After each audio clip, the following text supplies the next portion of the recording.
ನಾಳೆ ಮಾರ್ಚ್ 10 ಸೋಮವಾರ ಫಾಲ್ಗುಣ ಮಾಸ ಶುಕ್ಲ ಪಕ್ಷದ ಏಕಾದಶಿಯನ್ನು ಆಚರಿಸಲಾಗುತ್ತದೆ. ವಿಶೇಷವಾಗಿ ಈ ಏಕಾದಶಿಯನ್ನು ಅಮಲಕಿ ಏಕಾದಶಿ ಎಂದು ಕರೆಯಲಾಗುತ್ತದೆ.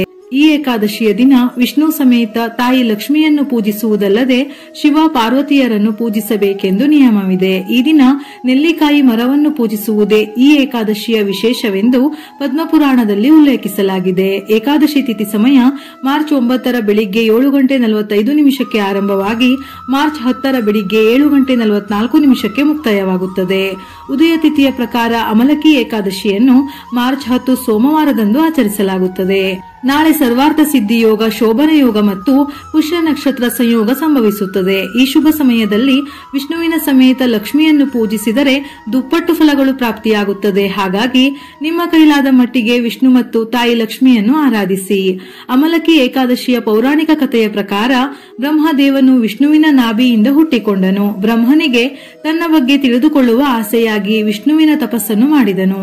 ಅವನ ತಪಸ್ಸಿನಿಂದ ಪ್ರಸನ್ನನಾದ ಮಹಾವಿಷ್ಣು ಬ್ರಹ್ಮನ ಮುಂದೆ ಪ್ರತ್ಯಕ್ಷನಾದಾಗ ಬ್ರಹ್ಮನು ಭಾವುಕನಾಗಿ ಅವನ ಕಣ್ಣಿಂದ ನೀರು ಬರಲು ಪ್ರಾರಂಭಿಸಿತು.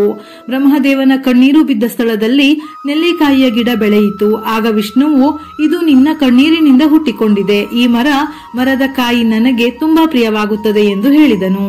ಇಂದಿನಿಂದ ಅಮಲಕಿ ಏಕಾದಶಿ ಉಪವಾಸ ಆಚರಿಸುವ ಹಾಗೂ ನೆಲ್ಲಿಕಾಯಿ ಮರವನ್ನು ಪೂಜಿಸುವವರಿಗೆ ಶುಭ ಫಲಗಳು ದೊರೆಯುತ್ತದೆ ಎಂದು ಹೇಳಿದನು. ಈ ದಿನ ವಿಷ್ಣುವಿನ ಆರಾಧನೆ ಜೊತೆ ಲಕ್ಷ್ಮಿಯನ್ನು ಪೂಜಿಸಬೇಕು. ವಿಶೇಷವಾಗಿ ಈ ದಿನ ನೆಲ್ಲಿಕಾಯಿ ಮರವನ್ನು ಪೂಜಿಸುವ ಕಾರಣಕ್ಕಾಗಿಯೇ ಅಮಲಕಿ ಏಕಾದಶಿ ಎಂದು ಕರೆಯುತ್ತಾರೆ.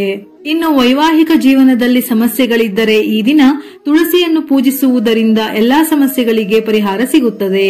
ಈ ದಿನ ತುಳಸಿಯ ಮುಂದೆ ದೀಪ ಹಚ್ಚಿ ಎಲ್ಲಾ ಕಷ್ಟಗಳನ್ನು ಪರಿಹರಿಸು ಎಂದು ಬೇಡಿಕೊಂಡು 7 ಪ್ರದಕ್ಷಿಣೆಯನ್ನು ಹಾಕಬೇಕು. ಮನೆಯಲ್ಲಿ ನೆಲ್ಲಿಕಾಯಿ ಗಿಡವನ್ನು ನೆಡುವುದು ತುಂಬಾ ಮಂಗಳಕರವೆಂದು ಹೇಳುತ್ತಾರೆ.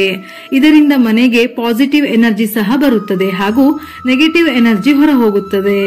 ಏಕಾದಶಿಯ ದಿನದಂದು ನೆಲ್ಲಿಕಾಯಿ ಮರಕ್ಕೆ 9 ಪ್ರದಕ್ಷಿಣೆ ಹಾಕಿ ನೆಲ್ಲಿಕಾಯಿಯನ್ನು ಸೇವಿಸುವುದರಿಂದ ಅದೃಷ್ಟ ಮತ್ತು ಆರೋಗ್ಯದ ಆಶೀರ್ವಾದ ಸಿಗುತ್ತದೆ. ಈ ದಿನದಂದು ವಿವಾಹಿತ ಮಹಿಳೆಯರು ಲಕ್ಷ್ಮೀ ದೇವಿಯ ಸ್ವರೂಪವಾದ ಮುತ್ತೈದೆಯರನ್ನು ಮನೆಗೆ ಕರೆದು ಅರಿಶಿನ ಕುಂಕುಮವನ್ನು ಹಚ್ಚಿ ಹೂವು ತಾಂಬೂಲವನ್ನು ಕೊಟ್ಟು ಆಶೀರ್ವಾದವನ್ನು ಪಡೆದರೆ ಪತಿಯ ಆಯಸ್ಸು ವೃದ್ಧಿಯಾಗುವುದಲ್ಲದೆ ಜೀವನದಲ್ಲಿ ಸಂತೋಷ ನೆಲೆಸುತ್ತದೆ.